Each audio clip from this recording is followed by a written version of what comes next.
Hi guys, happy Monday. It's Melissa from the Melmar Group, and today I'm going to give you a review about my new Instapot. And you might be surprised about some of the things I don't like about it. So if you want to know more, stay tuned. Okay, I have used a Cuisinart pressure cooker from Costco for probably 4 to 5 years. Great investment, loved it. Watched the Instapot come out, told myself it would be nice to have an Instapot, but I already have a pressure cooker. I don't need, to buy an Instapot. And then I lost a part to my pressure cooker a weekend ago.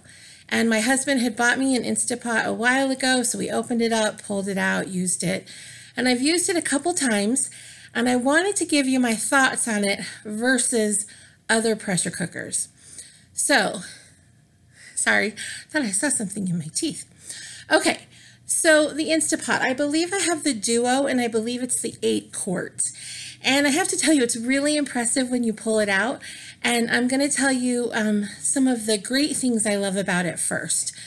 So one of the things I really love about it is that it's this stainless bowl, okay? My other one was non-stick, and I liked that, but it got scratched up. Sometimes if things got a little more, the brown bits on the bottom, I'd have to use something to get those out, and it would get scratched up. And it got to where it wasn't super easy to clean. This so far has been easy to clean, so I really appreciate that. It also seems to heat up a little bit faster. The saute is really strong, and then if you've sauteed and you go right to the pressure, it seems to be a little bit faster than my other one was. And I don't know if that's because of like the voltage or if it's the pot, because the pot is metal. I'm not sure, but I do really like that. A couple other things I really like about the Instapot. I like all the buttons, although I'm not sure I will ever use most of them because I have my recipes that I make and I know how to make them and I know the time. But maybe as I get older, I'm learning, my memory is fading. Those buttons will come in handy. But the whole reason I had to pull out the Instapot was because my other pressure cooker had one of these, but it came out. It was removable, and I lost it, and I don't know where it is. And I don't have the heart to throw that pressure cooker away because I know it's somewhere around here, but I don't know where it is. So that was a real bummer to lose that and have to get a whole new pressure cooker. So I really do like that this is built in. One thing I did not like when the first time I used this, it was up somehow.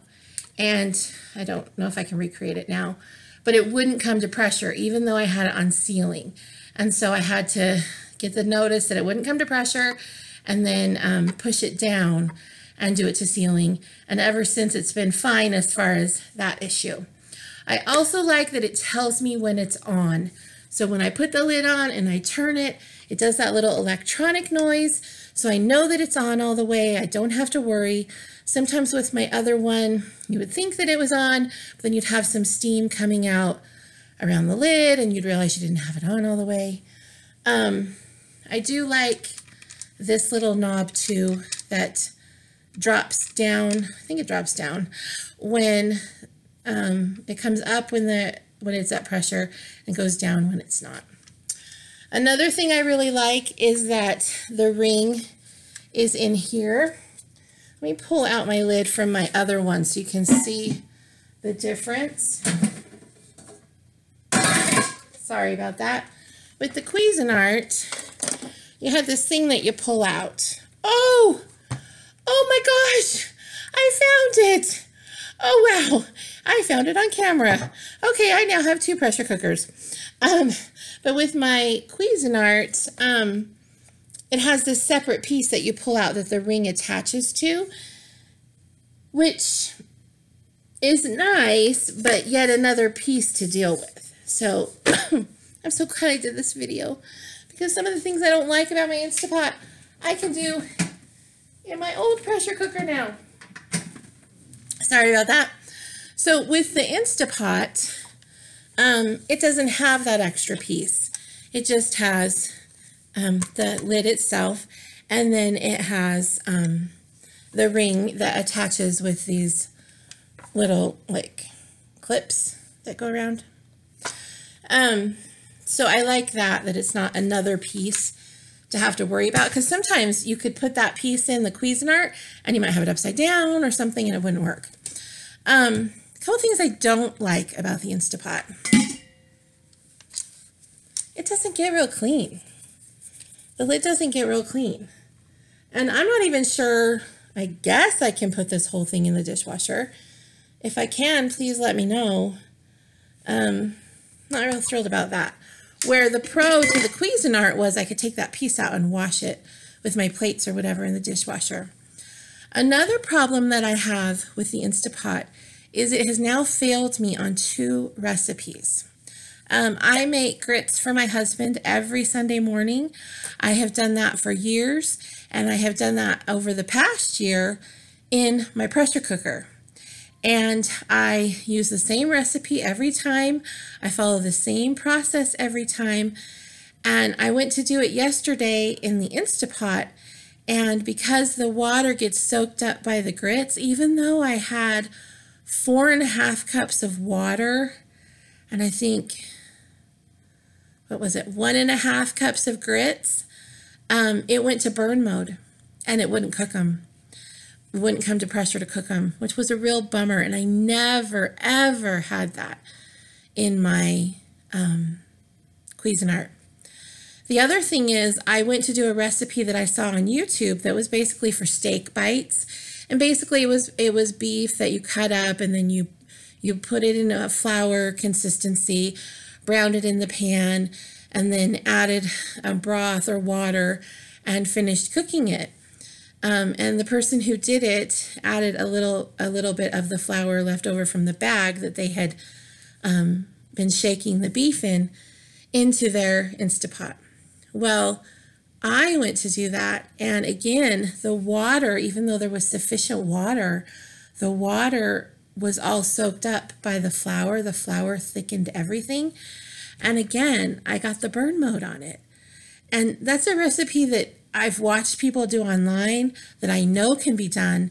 And so I was kind of sad that it didn't happen in my Instapot, so that it wouldn't work. So I would love to know, everybody out there raves about the Instapot, and I know pressure cooking is wonderful. I love it. I've done it. You know, it's a great thing, but I just found these little nuances with my pot. And so I would love to know if any of you have had things that you found like that too. Because coming from another unit to this one, I'm just kind of surprised. So like I said, there's a lot of perks with it. It's kind of funny. It's bigger than my Cuisinart. So when I cook a recipe that I would normally cook in my Cuisinart, it looks like I've hardly cooked any food at all. Where in my Cuisinart, you know, it wasn't overwhelming the pot, but you know, it looked sufficient in the pot. And because the Instapot's so much bigger, it doesn't. So I would love to know if any of you have had similar experiences, what your thoughts are, and if you think the Instapot's all the rage, because there's lots of other brands out there. I will say with the Instapot, because it's so popular, there are so many accessories that you can buy. And so you can buy the extra rings, you can buy things that it'll tell you if it fits your specific cooker. I bought one of those pot-in-pot sets at Christmas time, and it wouldn't fit in my Cuisinart, even though it said that it would fit in a 6-quart pressure cooker, but it will fit in my Instapot. So little things like that are a perk for me. But now I'm so excited because while I was on with you, I found the little steamer thing, and now I have 2 pressure cookers. That's so cool. So anyways, I would love to know your thoughts. Please leave me a comment down below. If you are not yet subscribed, please do so. I'd love to have you here. And until next time, make it a great day. Thanks. Bye.